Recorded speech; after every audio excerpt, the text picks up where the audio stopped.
हे स्टँड कायचं आहे रे भाऊ आणि याच्यावर मी काय करणार आहे त्यासाठी व्हिडिओ शेवटपर्यंत पहा.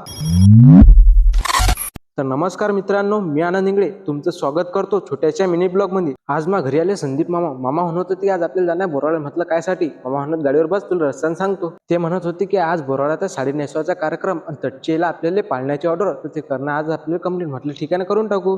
येऊन पाहिलं तर आपलं सामान बिल होतं. म्हटलं हो करून घेऊ आपल्या कामाला सुरुवात. मग आपला चंद्रगिंद्र फिट करून घेतला आणि आपला पाळणा बी पाहून कसा दिसते तर, आणि आपला पाळणा गिळणा चंद्र फिट करून घेतला. आणि कुंड्या आता लावण्यात आपल्याला, आणि स्टँड आहे, या स्टँडच्या पाईपाला लावणं आपल्याला फुगे, तर त्यासाठी फुगे फुगून घेणार आणि मग त्याच्यावर लावणं आपल्याला कटआउट. बॅगेतून काढून दिली मामाला फुगेची मशीन आणि मामा बसले इकडे फुगे फुगत. मग आपल्याला इकडे फुगे लावणं होते. मग फुगे गिगे लावून घेतले आणि फुगवणं बी झाले. आणि तेवढ्यात आला मग तरी आपल्याला भाऊ चहा. मग तुम्हाला तर माहितीच आहे फुगाचा कुठे सोडायचा नाही, आणि आपण फुगाचा कुठे सोडलंही नाही. मग चहाचा एक घोट घेऊन पाहिला तर चहाचा एकच नंबर लागला. मग चहा मस्त पिऊन घेतला, दिलं मग त्या स्टँडले कटवडलो आणि झालं मग शेवटी आपलं डेकोरेशन तयार. कसं वाटते हे आम्हाला कमेंट्स करून नक्की सांगा. शेवटी फोडणं होते फटाके. मग फटाके गिटाके फोडून घेतले आणि मग आपल्या सामान आवरायला केली सुरुवात. मग सामान आवरून घेतलं आणि आजच्यासाठी एवढंच. भेटू पुढच्या व्हिडिओमध्ये. तोपर्यंत #मोरया.